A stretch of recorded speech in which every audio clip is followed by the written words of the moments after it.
Hello and welcome to this week's episode. When we started this podcast a few years back, I made a promise to myself and to the audience, so I knew that I would stick to it, that we wouldn't do any replays of episodes within the first 2 years. And we actually held to that promise. And even though we have gone well past the 2 year mark, I still am very hesitant with releasing old episodes of the podcast. Not because I think that you've listened to all 170 whatever episodes, but just because I like to make sure that we give you something new every week. There are some scenarios, however, when I like to look back at time at some of the favorite episodes and favorite pieces of content that I feel are relevant to our audience and see if I have a difference of opinion, right? Has my mindset changed even in that 2 to 3 year period? So I was going back and listening to this episode from literally the first year. This is 2022 on living paycheck to paycheck on $250,000 income. So what I wanted to do this week is put a replay of that episode out. It was a shorter episode. It was about 14, 15 minutes long. And after the episode fades out, just hang on for a little bit. And I want to share some additional insights that haven't necessarily changed my mind since that episode was released, but it has definitely added to the perspective, both from having seen it in the lives of clients for 2 or 3 years longer, and even stretches of my own life where I have felt that at a high income, my family is living paycheck to paycheck. So enjoy this look back in time at life in 2022 and hang on after the music fades out, and I'll have a little bit more insight to share from the 2025 version of Brenton Harrison. Let's get some money. From New Money, New Problems, it's the New Money, New Problems podcast, a show for successful professionals searching for the tools they need to navigate financial opportunities and obstacles they've never seen. Negotiating compensation, purchasing your first investment property, helping your family with money, the highs and lows of entrepreneurship. New money brings new problems that require new solutions. Join us as we work through them together. I'm Brenton Harrison, and this is the New Money, New Problems podcast.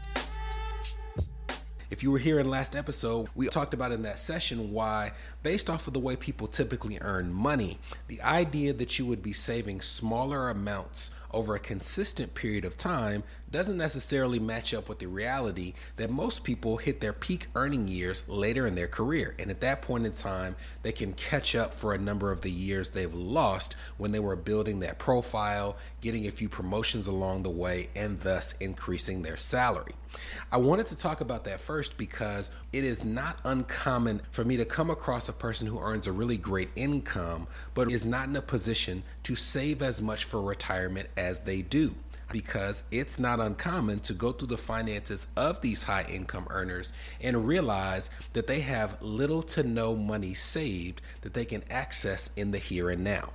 If you think I'm speaking out of personal experience that may not reflect the broader realities, you'd be mistaken, because there was a recent article that came out from CNBC that talked about a study of high income earners and their savings habits.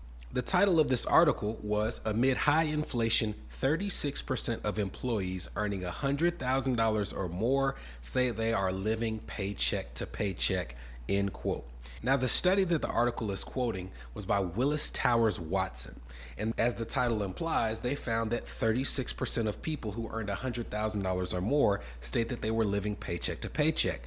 But it mirrors the results of another study by Lending Club that found that 36% of people earning at least $250,000 a year also state that they were living paycheck to paycheck. Now, clearly there's a difference between living paycheck to paycheck when you're earning $250,000 or more versus living paycheck to paycheck when you're earning next to no money. But the overarching point is that your income does not guarantee that you have a cash reserves. And over the course of the next few episodes, we'll talk about how to establish those cash reserves, how to make sure that you know how much is appropriate to have in cash, and what to do after you've met those levels. But we want to start with at least getting you to equilibrium, which in my opinion is making sure you can call on at least 1 month's expenses in case of an emergency. There are a number of reasons why this is helpful, but to put it simply, if you're earning $250,000 or more and you can't put your hands on a month worth of cash, you are not in a position to be saving for retirement. And this isn't just for people in that income tier. No matter what you make, you want the comfort of knowing that at least if something happens to you this month, you have 30 days or so to get yourself together. But before we even get into those lessons, let's talk about how you could find yourself in this position in the first place as a high income earner. One of the unique characteristics about the households that they surveyed is that their credit was stellar. Matter of fact, on average, the scores of these participants surveyed was 758, an excellent score.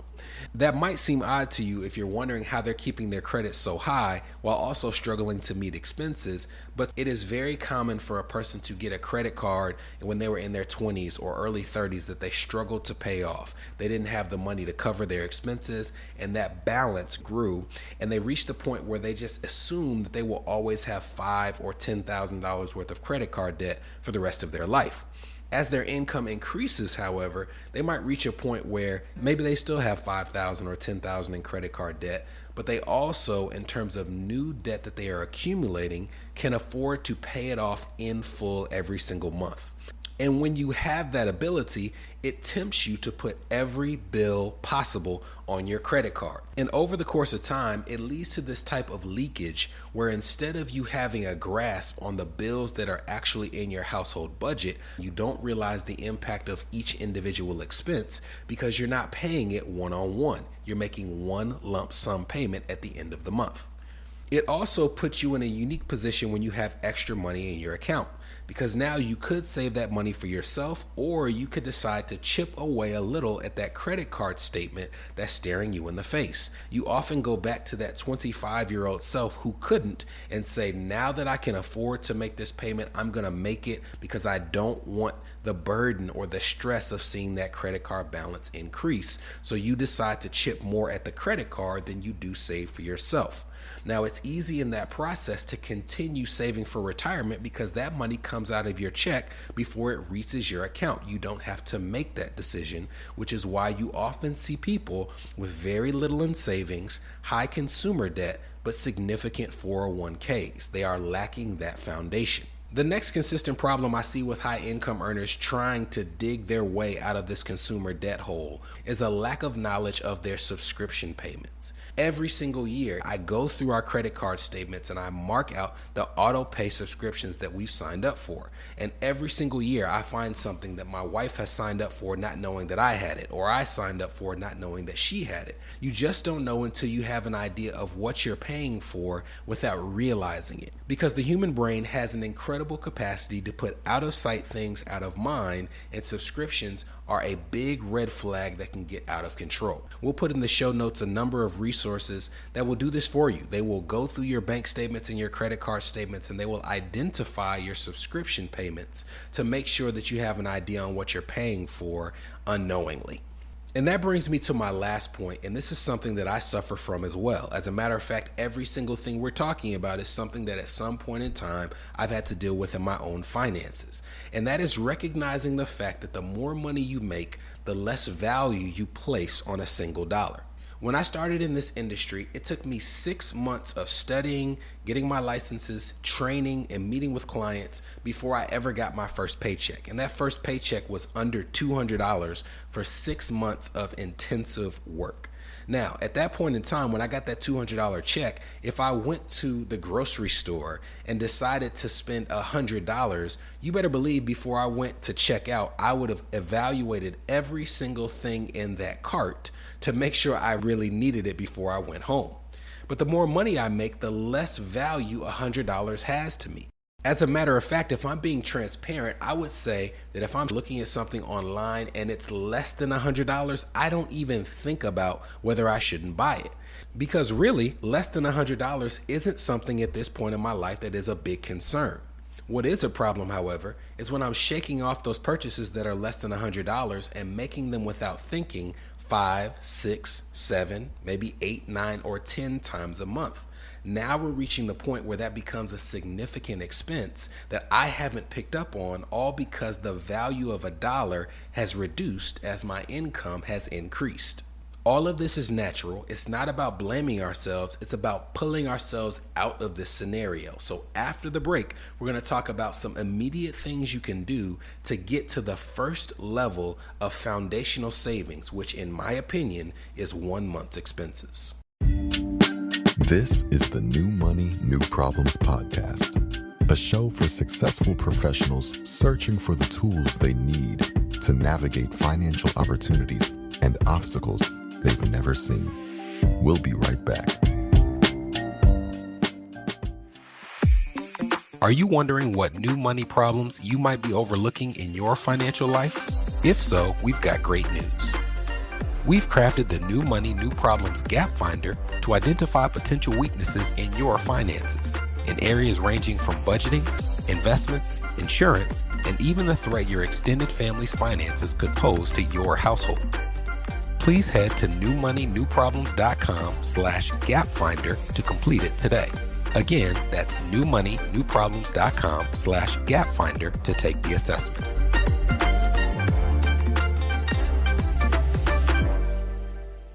You're listening to the New Money, New Problems podcast. Subscribe now at newmoneynewproblems.com. Welcome back.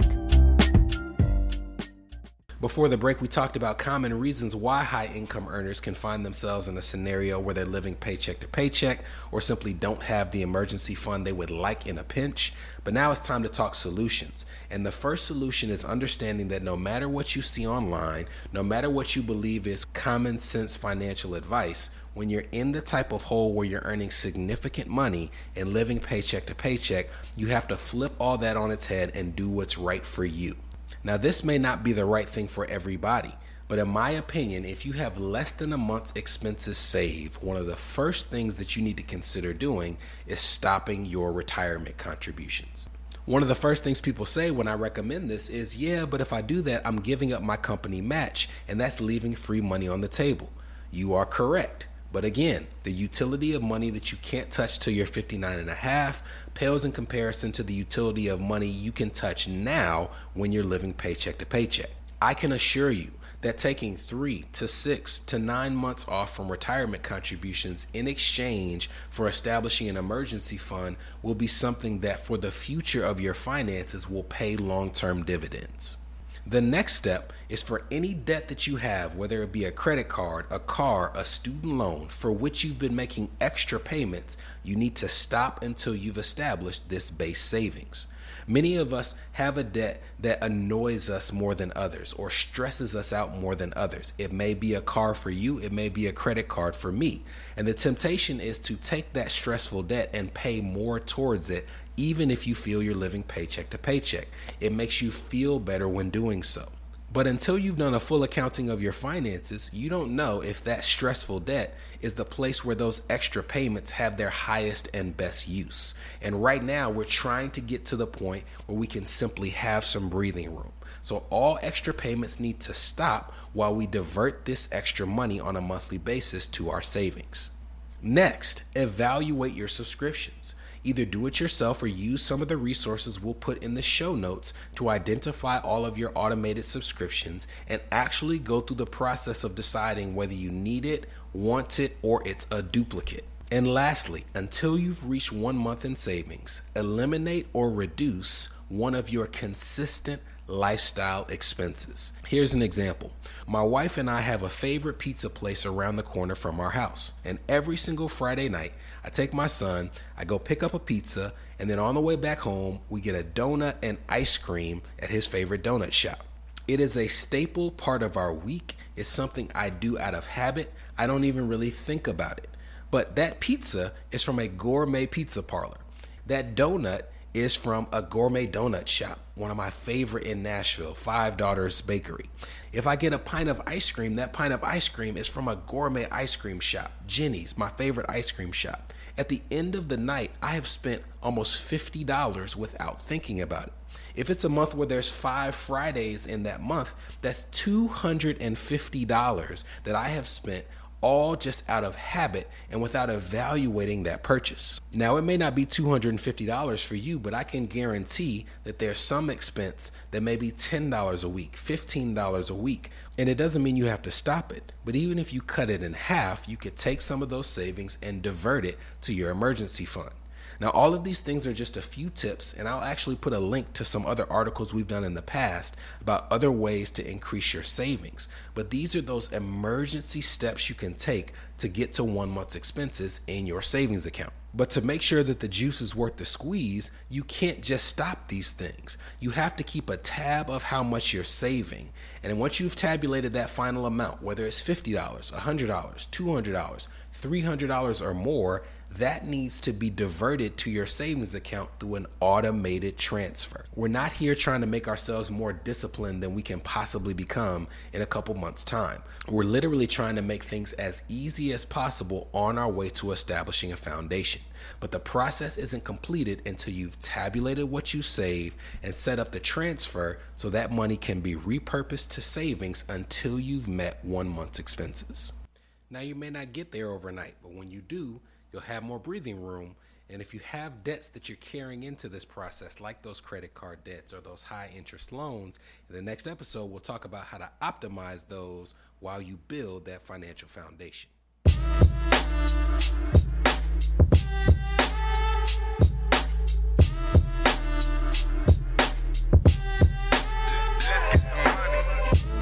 From New Money, New Problems, this was the New Money, New Problems podcast, a show for successful professionals searching for the tools they need to navigate financial opportunities and obstacles they've never seen.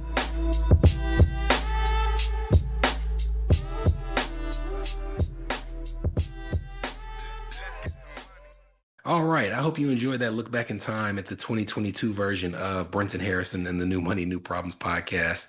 I'll tell you a small kudos that I gave myself is when I looked at the replay, I felt like, 3 years later, I pretty much looked the same. So I gave myself a small pat on the back for at least sticking to an exercise routine over these past 3 years. I say that half joking, but in all seriousness, there are some additional insights that I would share 3 years down the line. One of those has to do with personal experience. And the recommendation here would just be understand that there are stretches of your life where you just don't really have much say in the fact that you're living paycheck to paycheck. And it doesn't necessarily mean that it's a failure of planning. When I sit down with individuals or couples, I can pretty much lump them into two camps. If there are people who are living paycheck to paycheck at a high income, there's going to be people who have significant things they need to improve in terms of how they handle money. Then there's also a camp of people where you look at just where they are in life, and there's a certain element of it where it's like, hey, this is not a failure of planning. These are life decisions that you've made and find valuable, or it could be an unexpected circumstance that popped up and you have to deal with it. And this is what it is for this stretch of time. I give this example where we've talked on the podcast about the fact that there was a stretch where we had 3 different emergencies pop up in our home where we had to file homeowners insurance claims, and 2 of those were denied. So we ended up having to spend $25,000 on those different things. What I did not share is during that period of time, we were also paying for multiple therapies for my son, just, help stuff with his speech and helping him get ready for school that were hundreds, if not thousands of dollars per month. We then decided to send him to private school, which is an expense that we still carry to this day. That was also during a stretch where my wife was going between jobs. So it was like, we have a 2-income household right now. Now we don't. We need to switch health insurance. Now she's got a new job. We're going to a new health insurance provider. In that period where it was a 1-income household and I had to get it as an entrepreneur, health insurance was like $1,400 a month. It's not much lower than that now. But this was also during a stretch where I'm just starting the firm and adding staff and trying to make payroll every 2 weeks. It was a period where many of the metrics that I had previously used to measure financial success were taken away from me, and I just wasn't able to do those things. But there was at least some comfort in my mind to being able to look at that and say, hey, your son's not going to be in speech therapy twice a week forever, right? Or, hey, at some point in time, we're going to be able to switch over to your wife's health insurance plan, and that may go down $300-400 a month, right? It was helpful to be able to plot out a time and have some peace with knowing things suck right now, but this is not the forever future of our finances. This is our current circumstance. And I would tell you that if you're in a similar situation where maybe you're experiencing joblessness, or there's a health concern that you're having to cover, or you have also decided for a stretch of time to put your children in private school, or there's something you're dealing with for that child. To be clear, there are some circumstances that are forever. If there's a learning difference or disability or something that just will be with you forever. But if you can identify some elements of your finances that are temporary, try to plot a path for when that might ease up, and at least have some comfort in knowing that there will be a day sometime in the future where your current circumstance is not going to be your forever circumstance financially.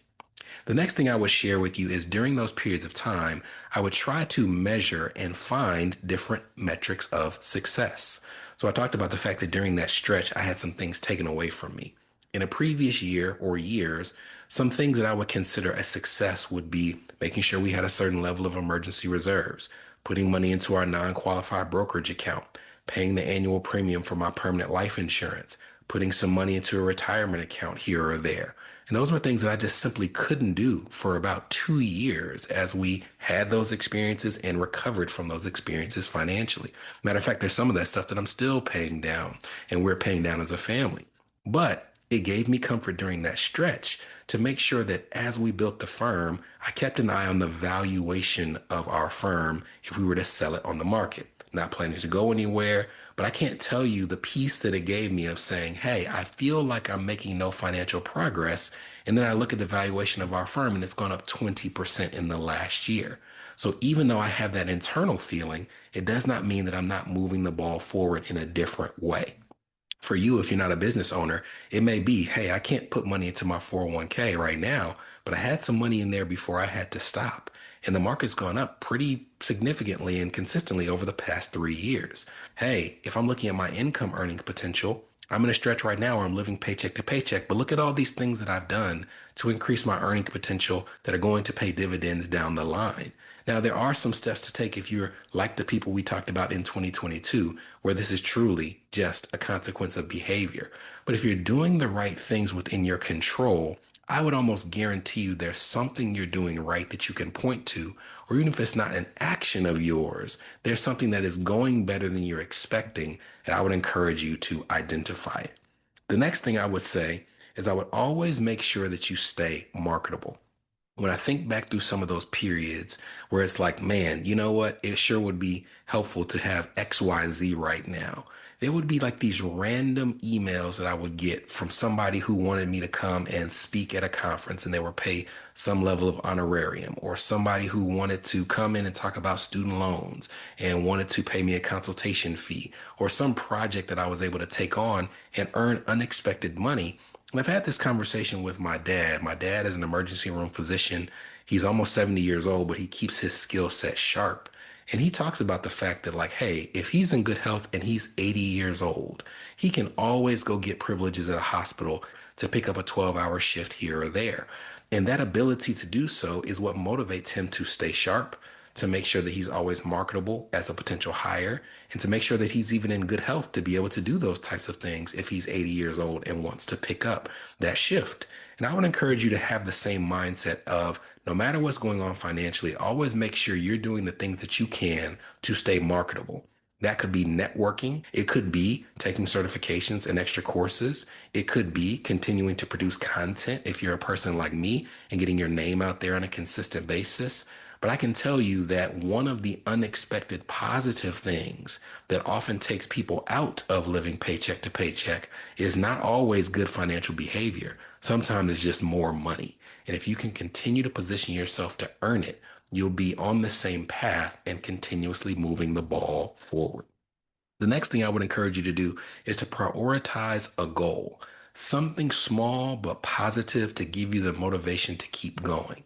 Again, this doesn't have to be the biggest thing in the world, but it could be we're living paycheck to paycheck, but there's $1,500 on this credit card that I think we can at least pay that off. And man, that would make me feel so much better than I do now if we can identify something that I can point to and say, even during this period of time, through self-discipline and savings, we were able to accomplish this goal.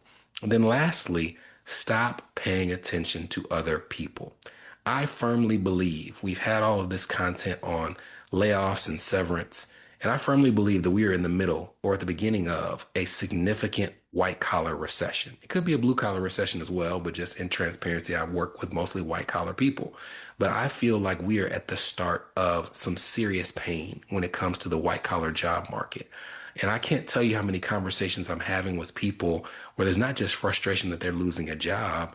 It also is frustrating to be losing your job and watching your friends traveling all over the world or buying a new home or doing these things that you can't do financially because of your current circumstance. And comparison is always the thief of joy. But that is doubly true when you're talking about what you feel you are able to do financially as compared to someone else. So stop looking around, run your race. If you're living paycheck to paycheck on $250,000, don't despair, plot your path forward, and we'll be back next week with the 2025 version of me and a brand new episode to help you along the way.